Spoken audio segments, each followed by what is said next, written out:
Thank you, Larry. First, I'd like to just thank you for inviting me. A lot of you probably were at this shop about a year ago. We had an open house for the club to come in, and I want to thank everybody that was there. Was there a lot of people here tonight that were at that meeting? Okay, quite a few people then. Okay. So what I'm going to do is we're going to cover some of the same stuff. Is basically how Aeroworks started, why Aeroworks kind of became the QB that you know today. Myself, like Larry said, I've been flying since I was probably 10 or 11 years old. Denny over there can tell you how he taught me to do my first loop at one of the Jeffco fun flies. I think it was Judy Kirkham fun fly, probably. I don't think I even landed yet, but it was like, how do I do a loop? It goes, pull the stick back. So I pulled the stick back and actually won the contest. But from that to being able to design and compete with airplanes in world championship class aerobatics is mind-boggling. It's really great. And everybody that was able to teach me, all the trainers and the teachers at Jeffco and all the clubs, and my neighbor was a 16-year-old kid, and he used to fly, and he used to drag me to the field, cut and drive. So this hobby is what I'm getting at. Is this hobby is definitely a partnership and a friendship and a lot of camaraderie. And it's something that a lot of you don't have in a lot of sports and a lot of hobbies. What I'm seeing today, honestly, is a lot of younger faces in this hobby, and that's a lot to do with the simulators, the airplanes coming from China. When we all built airplanes, we built airplanes to get we were talking about it earlier tonight. Is I had a Sig Cadet, and it took a year and a half to build it.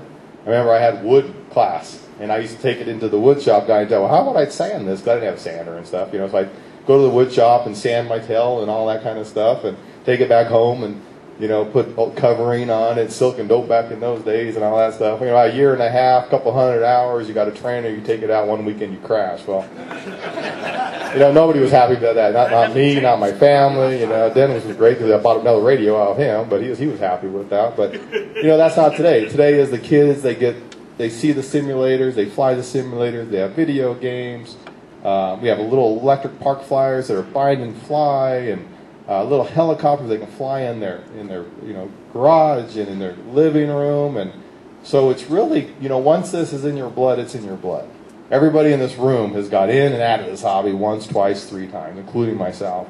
But when you get in it one time, it's just there. It's stuck. And what we're seeing, usually was a lot of older guys at the shows and the contests and the expos, and today you're seeing a lot younger group, a lot younger crowd. They're into bind and fly, and they're into quick builds. They want to buy it today and fly it tomorrow. But you know what? It's okay. The market's there. The airplane, the quality's there. The cost is way, way down. We were talking about that. A 4-channel radio back when, then in '68 was $400. About $3,000 in today's inflation. So now you can buy a 12-channel top of the line for close to that. So it's really opened up the doors. And basically, with that is, with the QB line, I started Aeroworks about 20 years ago, and used to cut kits in my basement, 600 square foot basement. It was a little townhouse that I had. I started it with a partner. He used to do the wings and the tails in his townhouse. I used to do the fuselages in my townhouse basement. And then we'd get together, like on Saturday afternoon, we'd have 2 or 3 sold, and I hope the wings fit. You don't know. So we get them to fit, we pack them, and then we send them out. Well, so then we started doing that. The next thing we started doing was builders kits, deluxe pre-builds. Even back in then, 20 years ago, guys wanted airplanes more ready to fly. They were willing to cover them and stuff, but they still wanted stuff ready to fly. And back in those days, a deluxe pre-built airplane. And this is an airplane that is just basically the foam wing sheeted, the tail section sheeted, and the fuselage framed, roughly framed. You still had hundreds of hours to finish this big, 40% airplane. Used to sell for almost $3,000. Today, that same airplane, QB, out of the box, buy it Thursday, fly it Sunday, hardware, that didn't even include hardware back then. Hardware, fuel tanks, everything, you're about $1,000. So it really opens the doors to a lot of people getting into IMAC and, scale. And, here's a quick build 50cc Mustang. And you can see that thing out of the box. Retracts installed, air systems, sequencers, drop tanks, sliding canopy. And, you know, and if you are a builder and you have what you need to put it together, you know, really you can put that thing together in 15, 20 hours for an airplane like that. So, and you're going to start seeing more and more of that in the warbirds, making warbirds more and more popular because people, you know, don't want to start building them because it takes so much time. So you'll start seeing, like you did with aerobatic airplanes, more and more of them, the cost dropping, quality going up, and more of them at the flying field. A little history of Aeroworks. About 6 years ago, I bought my partner out. Back about 6, 7 years ago, the struggle at that time was we were doing ARFs. Aeroworks was the first manufacturer to import 100cc ARF. ARFs were coming from China, like the EZ models and stuff like that. You guys may know, the little plastic airplanes and stuff. And we decided to go take the trip to China and find a factory and see if they could build a similar airplane that we were building in China and then ship it back and try to do it cheaper. We were the first ones to do it with a 100cc Edge 540. I don't know if anybody here, some of you here may even have one, but it was a phenomenal amount of airplanes that we sold back in them days for that type of airplane. But what happened was everybody started doing it really quickly. So the airplanes that we were selling, the volume started dropping. Our competitors were selling them for half the price, you know. So my partner back then kind of got afraid. He was like, you know, the market's shrinking. Nobody's buying model airplanes anymore because our sales are starting to drop a little bit. But I told him, I think you're wrong. I think it's totally opposite. Our sales are dropping, but I go to the field and people are still have brand new airplanes. They're just not buying ours anymore. We'd have to redirect what we're doing, how we're building, our designs, our factory, our price structuring, everything. So he said, I don't want to do that because it's a lot of work to do that. You know, it's finding new factories, new suppliers. So he didn't want to do it, so I bought him out. And my wife and I, you know, we struggled and find new factories in China and suppliers. And what I wanted to do, though, is I wanted to have an ARF that was better than anything on the market. So I looked at all my competitors' airplanes, and I looked at everything that they had that I thought was pretty nice, and everything that they had that they didn't, you know, I thought was horrible. And everything that they had that I thought was nice, I want to make sure my airplane was better than that. So that's what I came up with the Quick Build series. Full hardware, you know, put together in 8 to 10 hours and have an airplane that's, you know, that quality. Now 6 years later, we have, you know, gone from basically no airplanes, no designs, no financing, because when I bought my partner out, everything was tied together, our financing and everything. And you know, no factory, because the factory we were using back then was one of the reasons that we were having a hard time selling stuff, because the quality was dropping consistently. And so today, you know, luckily we have over 40 airplanes, and we design and come out with one new airplane. The goal is 2 airplanes a month, new airplanes a month, but I found that was a little aggressive goal. It's not only difficult to do, but extremely expensive. But we do about 1 airplane a month still. You know, 9 to 12 airplanes a year is still pretty good. And we're getting into electrics, small electrics, big electrics, scale, warbirds. A lot of guys have seen our new Sport Cub and our Carbon Cub at the shop. Aeroworks is going to be doing a trainer pretty soon, believe it or not. Never thought I'd do a trainer because the competition in that arena is tight, you know, tough. But with the new gas motors, I don't know if anybody has seen the new DLE line of gas motors, but I brought a couple here tonight so you can look at them. But if you look at this DLE 20, this motor here, it's a 20cc gasoline motor. It's 1 ounce lighter than an OS 61FX. 1 ounce lighter out of the box. Power is 3 times the power. And 6 ounces of fuel, 20 minutes of flight time, if not 30 minutes of flight time. This will hang on the prop, an 8-pound airplane. This airplane over here is a 60 size airplane. It weighs 6.5 to 7 pounds. And it, you know, literally at full throttle with this motor, you have to back off. It's too fast. It's too much power. So this is designed more around like a, you know, 7, 8 pound aerobatic airplane. But that opens the doors up, you know, for a lot of things. You know, I heard somebody here say something about electric and glow being, you know, the future for trainers. And electric is very popular, and the technology and the price range is really good for small park flyers like this. When you start getting into larger airplanes, it's still expensive. The technology's not, I don't think, quite there yet. The chargers, the batteries, and the technology changes too fast. Every 3 or 6 months, it's all new stuff, and that's difficult to keep up with selling, and it's difficult to keep up with as a consumer, and you want to buy the best thing, you buy it, and as soon as you get home, it's outdated. We don't even make a charger for that battery anymore, so that gets old. The glow fuel, it's expensive. We all know that, very expensive. So with this new development in small gasoline engines, it opens up the doors for a lot of stuff. So I'm actually working on an 86-inch trainer. We're going to call it the GT trainer for gas trainer. And I think it's opened up the doors for a lot of people to get into the hobby again. Very inexpensive. The motor is $269. Your airplane's going to be about $200. I mean, we used to buy radios for $400 back years and years ago, so it's so look at it as, the hobby is getting bigger and the market's getting bigger.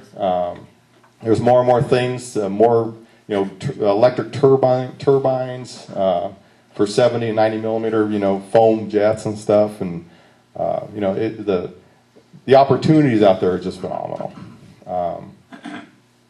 So what I'd like to do too is have any kind of questions and answers. If anybody has any questions on anything, feel free to ask me. Don't you see the young people in the hobby now? There's more and more young people all the time. We have actually just signed a young 10-year-old pilot, sponsored pilot, full sponsorship. He's actually in Brazil. And I would tell you his name, but I can't pronounce it. What's his name? Beathiu. Cutest little kid. He's got 150cc Ultimate. And he's just unbelievable what the kid can do with it.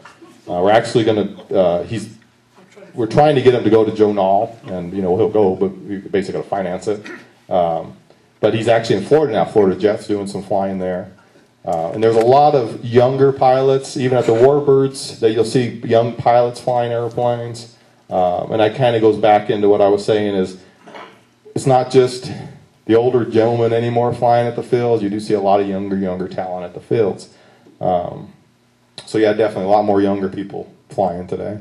Do you see a shift to all size of gas engines coming? There is a ton of gasoline engines coming quickly from China. I'll be honest with you, the DLE motors, I fought that tooth and nail not to sell them for 2-3 years. Customers called all the time, I want a DL, and well, I can buy a DL motor and a Wild Hair Extra or whatever, a combo deal, $100 cheaper than what you sell, and I don't want to do that because Aeroworks, Carden Aircraft, Desert Aircraft, there's a lot of us that really came up through the trenches. And we are the ones that, designed the motors and the airplanes, built the airplanes for like Tournament of the Champions, and stuff like that. And we will sponsor pilots like Kike Samanzini, and one year, one TOC, one sponsored pilot can cost a manufacturer like me $40,000 to $50,000.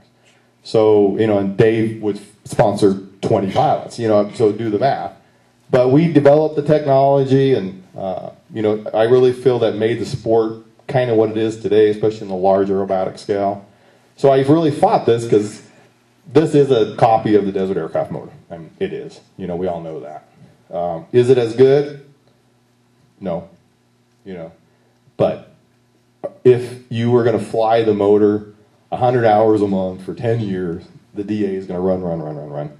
This motor, for the average sport pilot, this motor will last forever. The quality of it is extremely good, but it's not as good as the DA motor, but it's half the price, and in some cases 10%, 15% more power. The price is right. It makes able for me to do combo airplane motor package deals, makes that possible. So I had to fight it tooth and nail. Eventually I had to give in and say, okay, I'm going to start selling the DLE motors. But I wasn't going to just sell them.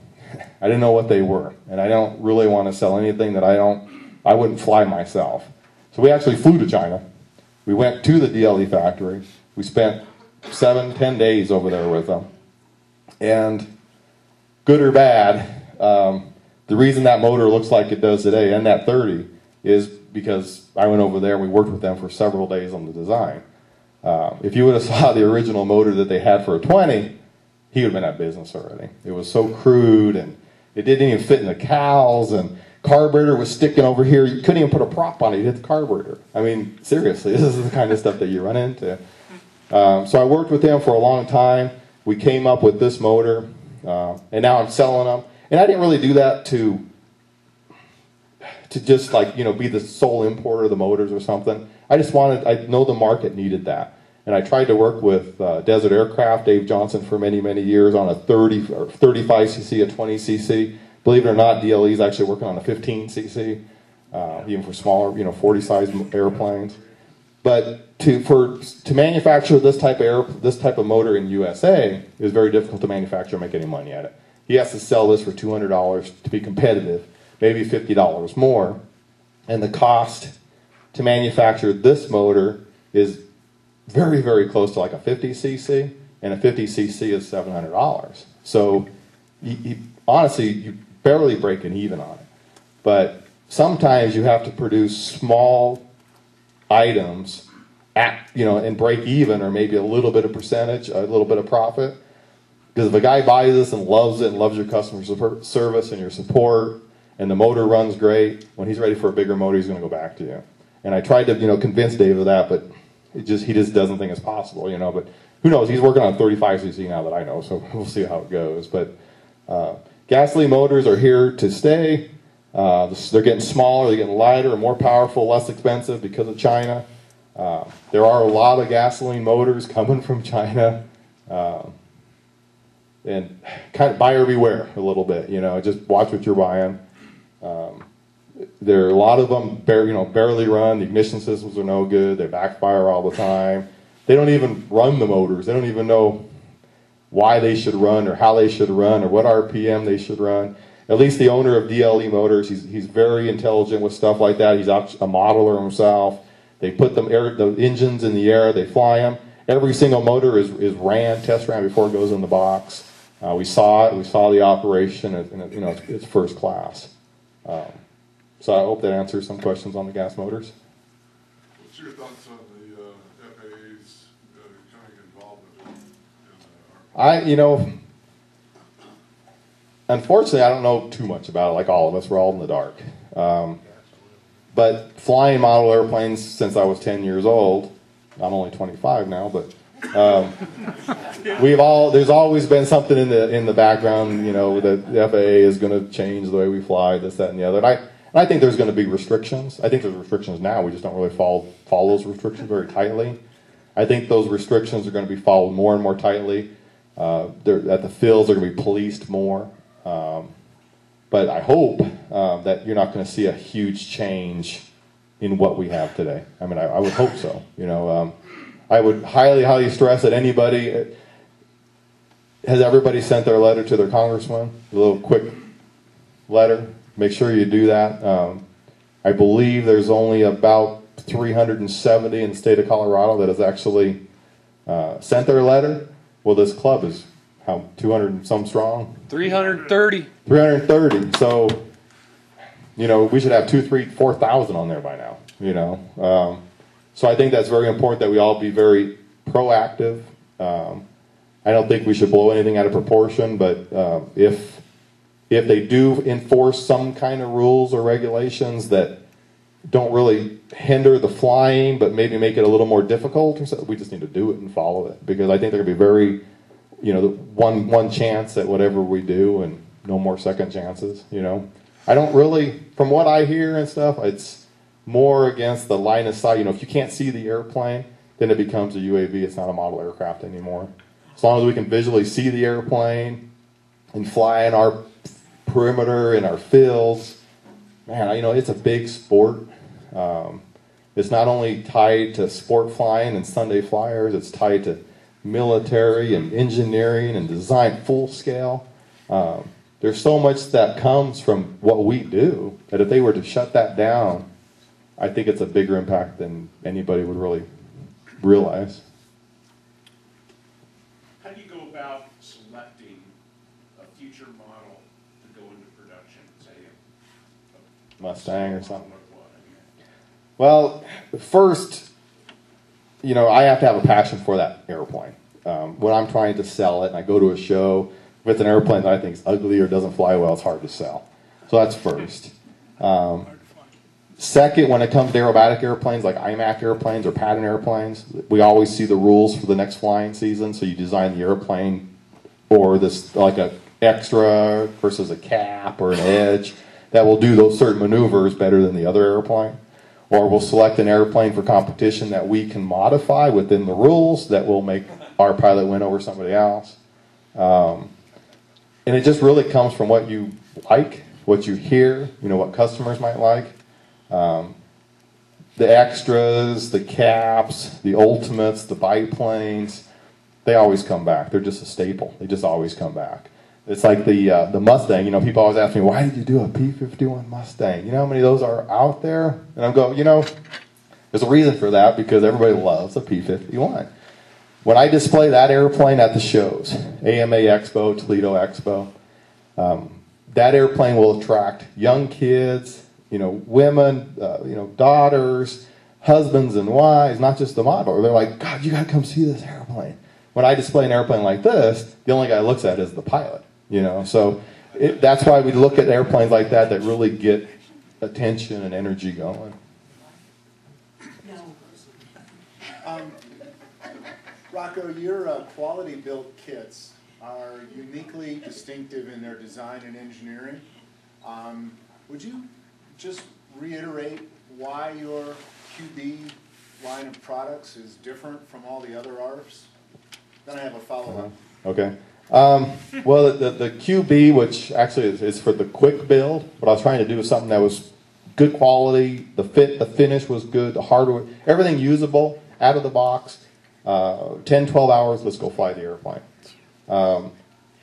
First, the airplane, everything that you see Aeroworks is designed here, actually by me. I do everything in AutoCAD. I send all the drawings to China. And let's say this airplane here, I said, I want to do a 60 size extra, so I'll draw the airplane up. I do the cowls, the landing gear, the wheel pants, the canopy, everything in SolidWorks, so I get the shape that I want. Sometimes you'll see airplanes like an extra like this, and the cowl's square, the canopy short like this. You're like, well, what, that's a hybrid of what? You know, because they leave it to China to design it. All the designs are done here. I send the drawings to China. We will go back and forth on the drawings, because sometimes I'll ask for something that's not really, they can't really do in a production sense. An airplane like this, first production is anywhere from 500 to 1,500 airplanes. So if I ask them, I want 1,500 of these, and I want every one, you know, 99.5% perfection, only, you know, 0.5% of defect rate, they'll say, well, I can't do that because the shape of the cow is too difficult. When we pull it out of the mold, we'll have too much defect rate, so we need to curve this just a little bit more, or we need to change the way that you design the wing so we can, while we're building it, we have less warpage or cracking or, you know, whatever. So we'll go back and forth on that, and then, or they may say, yeah, we can do this, but it's $10 to make that cow when I really need to price it $1 or something like that. So I'll say, well, what do we need to do? We need to change the fiberglass to a different weight or something. So we go back and forth. Finally, I get the drawing. You know, they can do it. I can afford to do what they're going to manufacture. I put the stamp of approval on that drawing. They frame the airplane. They'll send the framed airplane to us. We'll go through it, the hardware, the fit, the finish, the incidents, the weights. We weigh the wing panels. On an airplane like this, I don't want more than an ounce. Usually on airplanes, it's about 1/2 ounce difference in weight on the wing panels. If you have an ounce and a half, I have to look at it and see somewhere in the build they're able to add too much wood or too much glue, and you can't have that on an airplane like that. So they'll send that framed one over. We'll go through it, usually anywhere from 50, 60, 100, 300 changes to that sample, depending on how bad it is. Then we'll redraw that, we'll rework it, then they'll send over another airplane, usually covered at that time. Then we'll put it together, we'll do the instruction manual, we'll do the test flying. If it doesn't fly good, we start it from scratch again, but knock on wood, usually they fly pretty good. And then we'll finally go into production with that. But I design it, China builds it, I test fly it, we do the instruction manuals. Other factories don't really do that. Other factories send emails, like I get emails 5, 6, 10 emails a day from China factories. I have model airplane, you buy, you know. And we change color of nose, we call it your airplane. You know, and it is, the factories have no concept of what that airplane is. They don't even know that it flies. I mean, they have no concept. You know, they don't even know that you put motors on them. You know, so they'll send the airplanes, the emails to factories, to distributors like myself, and this guy will buy 50 airplanes, this guy will buy 50 airplanes, this guy will buy 50 airplanes. For a factory to make any money, you have to manufacture, you know, quantity, 300, 400, 500 of anything. So if somebody brings in 25 or 50 pieces, that factory is making those other ones and selling them to somebody else. And they're all put their own name on it, their own color scheme on it, and they're calling it their airplane. And it, you know, it just doesn't work that way. So those airplanes, a lot of those times when you guys buy airplanes from other manufacturers that are, you know, the lower priced competitors, you've got to keep in mind, a lot of times those airplanes have never seen the air. They've never been put together. They don't have instruction manuals, flying videos. You won't see instruction manuals or flying videos until a customer puts it on YouTube, you know. And if you call up the distributor and say, well, how do I put the wing together? Oh, I think Dave over there put a video on how to attach the wing on YouTube. Watch it. Or there's a build thread on Flying Giants and RC Universe, and that's their manuals, you know. If you look at companies like Aeroworks, Tower, Horizon, that we do all our designing in-house, you'll see the website, you'll see the picture of the airplane, you'll see the manual, you'll see a slideshow or something, you'll see a flying video 6 months before the airplane even hits U.S. soil, because we've done all the engineering. On the other guys, you'll see the airplanes now in stock. 6 months later, you see the instruction manual done by different guys, just pilots, customers of theirs. You know that they never designed those airplanes. Follow-up question. If a modeler wanted to buy an Aeroworks plane, do you have a retail store where they could drive out and pick it up? We actually, I-70 in Peoria. Our address is 4903 Nome Street. A lot of you guys have been there. It's a 20,000 square foot warehouse, but 3,000 square feet is actually office and showroom. So you can come to our shop. We would love to have anybody at any time. Brad from Action's always over there. I don't know why, but you can come in, and we not only have, we're not a hobby shop like Brad's. We don't have radios and all that kind of stuff, but we do have motors, servos, glues. We have accessories to complement our models. We have propellers, usually larger size. But we are getting more and more into electric stuff too. But yes, we have a showroom. You're more than welcome to come in at any time. What was that address again? 4903 Nome Street. And we actually have flyers here. What we can do is kind of take one and pass it on. And we have in the warehouse. If you do stop by, we will give tours in the warehouse. We have airplanes hanging, and it's a lot of boxes and stuff too. But I see it every day, so it's not too big a deal anymore. But when guys come in, it's like, oh my goodness, like candy shop, How many do you sell in a year? Yeah, a number. Right now we are consistent of one 40-foot container every 15 days. And a 40-foot container, depending on the airplane. An airplane like this will hold about 750 to 800 airplanes.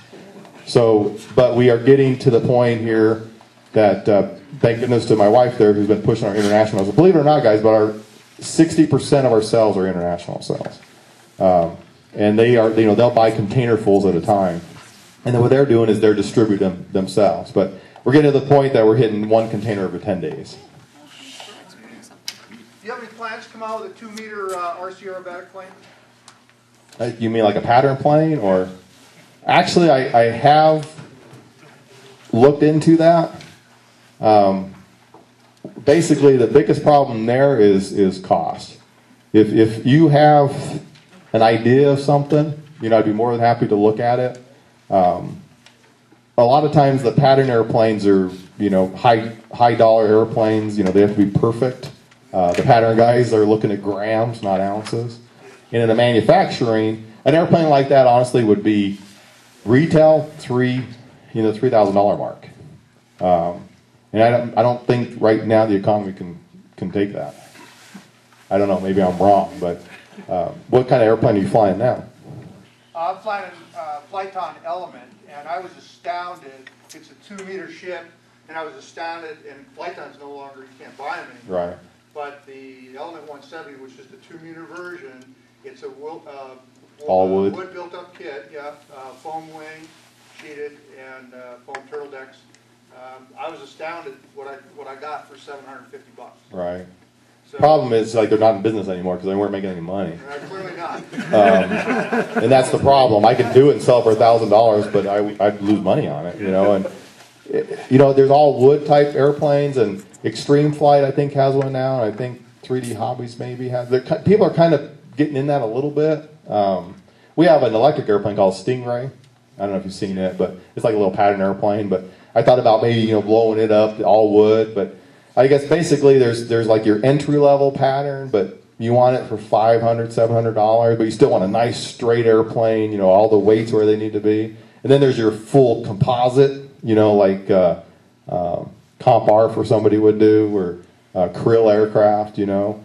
And to do the quality, and you know, they have a lot of consistency problems. I used to sell CA models, the chip high designs, like the, I'm trying to think of the names, it was a few years back, but they have pattern airplanes, you know, the Passport and stuff like that. And believe it or not, I would bring in 40 of them. And this is 5-6 years ago, and they've sold for $2,000, $1,800 or $2,000. And I would bring in 40 airplanes. I'd send the 40 airplanes out, and I would have an 80% return on those airplanes. Because the guy would get it and he'd go, this wing panel 60 grams and this wing panel 62.5 grams, and you know, like, you can't make money like that, you know. And CA, everybody that's doing that kind of a model is really having a hard time right now, because the price of the airplane needs to be higher than what they're selling it for, and the refusal rate is just too high, So at this point, no. Rocco, what's the percentage of cost of an airplane? Let's say if you take that particular aircraft there, in labor compared to parts? The labor is the cheap stuff. Believe it or not, there is things on this airplane material-wise I could buy cheaper in the U.S. There are items that we buy in the U.S. and we ship there because we can't get consistency and quality. To put this airplane together, I have 21 suppliers from all over the world. Europe, you know, Asia, you know, all over the world, Japan, China, U.S., and then we have one factory that does all the assembly.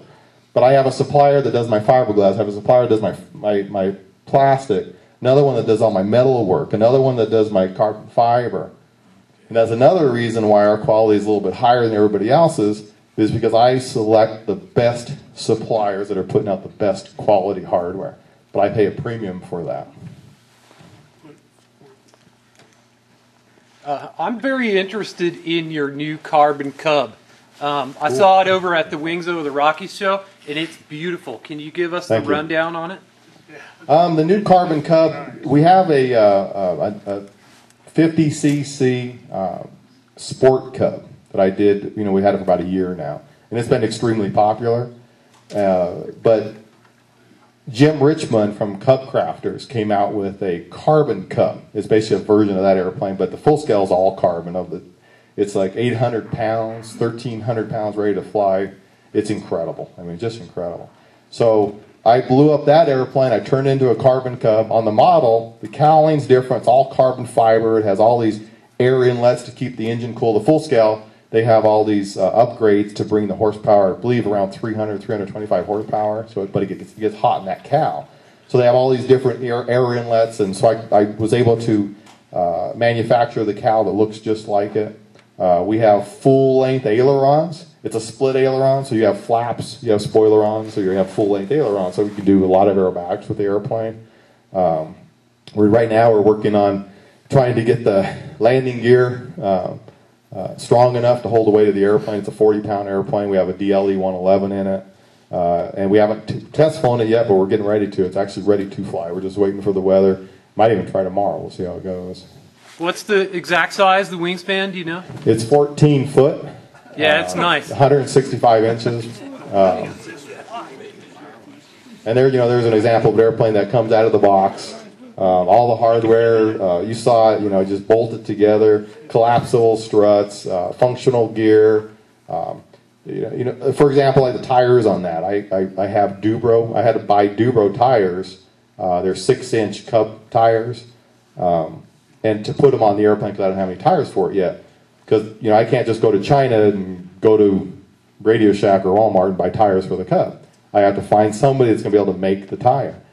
And believe it or not, to manufacture a tire for that airplane, just the mold cost, the design cost, and the first production run for about 90 to 100 airplanes would cost me about $12,000 just for 2 tires, or for those airplanes. But because you got to pay for the molds, you got to find a supplier that can make it for you. The testings, you got to find the composite of the rubber. You have to tell them what kind of rubber you want. The Dubro tires are foam; they come right off the rim. So you can imagine just to do tires for an airplane like that, how difficult it can be. 2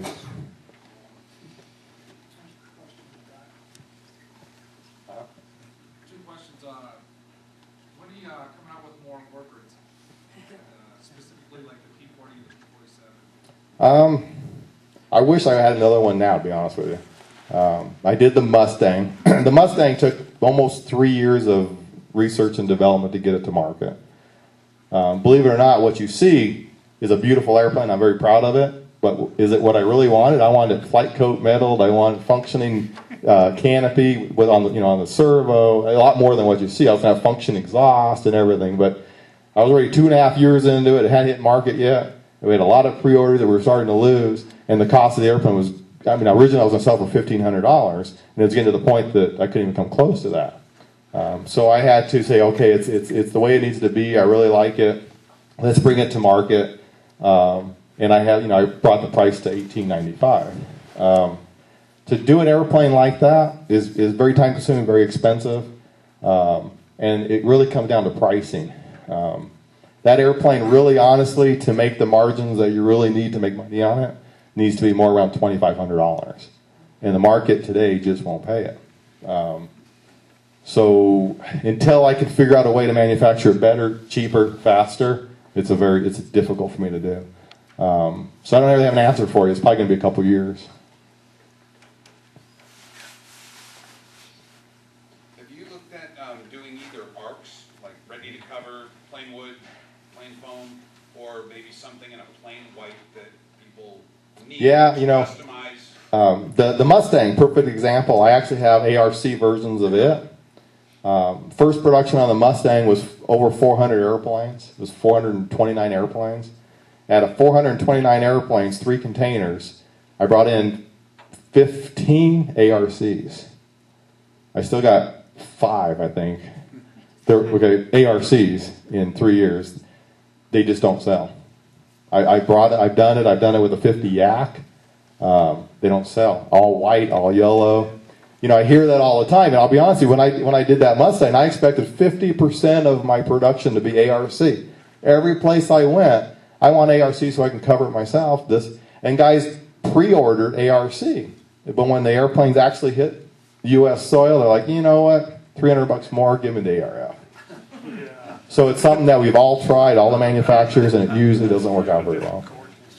Are you doing any turbine product that-wise? No, not in the near future here. One thing when you do like scale or turbine, warbirds, I'm working on some small electric stuff. Not only is the designing and sometimes the manufacturers, the suppliers are all different. Because the suppliers I have now know nothing about electric, or nothing about turbines or something. So I have to research all that and market the product differently too. Different magazines, different art forums, and every full page ad that you do is a lot of money, So not at this time. Sometimes when you get a little too thin, you can't do what you are good at that goes to bad. You know what I mean? And I just don't want to go down that road. We're not really big enough to kind of do all that kind of stuff. If I have success with the electric stuff, which we are working on, I can see a 70 or 90 millimeter electric ducted fan in our future. You know, there's tons and tons of EP foam jets out there. I have 2 of them. Guess what? They're sitting on the shelf because you can't fly them. I bought them every time I go to an expo, she cringes like I'm home with some kind of toy, you know, but. What's the sense of going? Yeah. I was sitting there, you know, doing my spiel in our booth, and Banana Hobbies was over here, you know. And the first year I ever saw it, they were selling these F-14s and these EP jets that they have in 70 millimeter and 90 millimeter jets. And I mean, man, they are nice looking airplanes, you know, beautiful. And I just kept looking at them, and I mean, my God, they were selling tons of airplanes. And so I went over there and I bought 2 of them, you know, and I took them home. And I just kind of told you what I go through to get airplanes to as close to right as I can get them. Why get these airplanes? Well, the 90 millimeter, I think it was $300 and some dollars, ready to fly, you know, minus radio. And I get the airplane and I get it all set up and I put the retracts down. I put the airplane on the ground. Boom! The retracts literally break out of the airplane just from the weight of the airplane. And I'm like, are you serious? So I get a hold of them and well, you have to put new retracts in. No good. The servos are no good, you know. So they wouldn't sell them to you. And plus, the servos are all glued to the foam, so you got to cut them out. It ruins. I mean, you got to shake their heads. You kind of probably went through this, you know. And so I got so frustrated with that airplane, I just put it on the shelf. Well, the other airplane has fixed gear, so I get it all going. First flight, you know, the ducted fan, it has a little piece of foam that goes into that tunnel area where all your vacuum's at and your pressure it falls off. You know, it blows off in the midair, and the airplane loses pressure. And I didn't wreck it, but it hit the ground hard. And so I got a hold of them again, and they say, well, put toothpicks through it and hold it in place. And I'm like, you know, once again, they've never even flown the airplanes. Now, so it's on the shelf again because I just got tired of it. But now here's a perfect example: is Banana Hobbies is a distributor of the actual manufacturer. The guy that owns Banana Hobbies owns the factory that makes the foam EP jets. They distribute through Banana Hobbies, but they also distribute to other like Hobby Lobby. Okay, now Hobby Lobby takes the same airplane, takes a little bit of time, energy, experience, test flies. Same airplane, side by side. Banana Hobbies, you can fly it. They get all the bugs worked out of them. I'm not sorry, Hobby Lobby. And then Banana Hobbies is not even a flyable airplane. You know, the one jet that I had, you have to literally, you know, take the foam wing and glue it to the side of the fuselage. No spar, no nothing. You know, and I'm like, this thing wouldn't even take a turn, you know. And I saw that, you know, when I was building it. So I didn't even fly it. And then maybe 2-3 weeks later on RC Universe or one of the forums I was reading, and guess what? Everybody was flying. The wings were blowing off the airplane. You know, so what I would love to do is I'd love to do a jet like that, but in wood and not foam. You see a lot. Did anybody go to the AMA Expo in January here? What did you see? Electrics and foam. Electrics and foam. You know, I was walking in and it was all about the foam. You know, the reason why is foam, and this is kind of a trend. I mean, it happened 5-6 years ago, and the wood came back and fiberglass came back. But to build an airplane like this, out of wood and fiberglass, old school, is expensive and very, very, very time consuming and very, very difficult. Foam, once you have the mold, you inject the foam and you're good to go. Very inexpensive. And the defect rate, we do a production, there's always a defect rate. If something doesn't fit or something's warped, we have to throw it away. The defect rate on foam is very, very small. So you see a lot of guys try to get into the balsa wood airplanes, but the factory, and I give kudos to the factory here, they are craftsmen. I mean, they do beautiful work. But to keep that consistency and that quality going year after year and production after production is very difficult. People get tired, and in China they close down. In China 2010, model related, and this isn't just airplanes, but over 3,000 factories closed. Which there's even more factories than that there, but a lot of that is because of the cost of production. But just the knowledge was going bye-bye. And that's why you're seeing a lot of those factories that were producing good quality stuff aren't there anymore. Easy to produce, hard to produce. So but what happens is these guys learn quick, and then they start producing this again. You'll start seeing it again 3-4 years down the road. And it's just a cycle, you know. Anything else? No other questions? Anything you want to add, Sandy?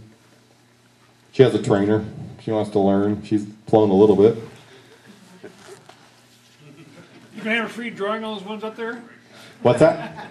You can have a free door ride drawing on those? Easy? No. Hard.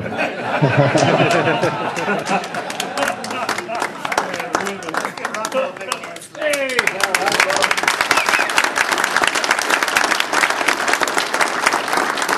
So once again, I'd like to thank you for inviting us. It's always a pleasure. You know, and if anybody has any other questions, feel free to ask. Stop by the shop. Like I said, we have airplanes, you know, on display that you can look at and see. And once again, thank you, and we appreciate it.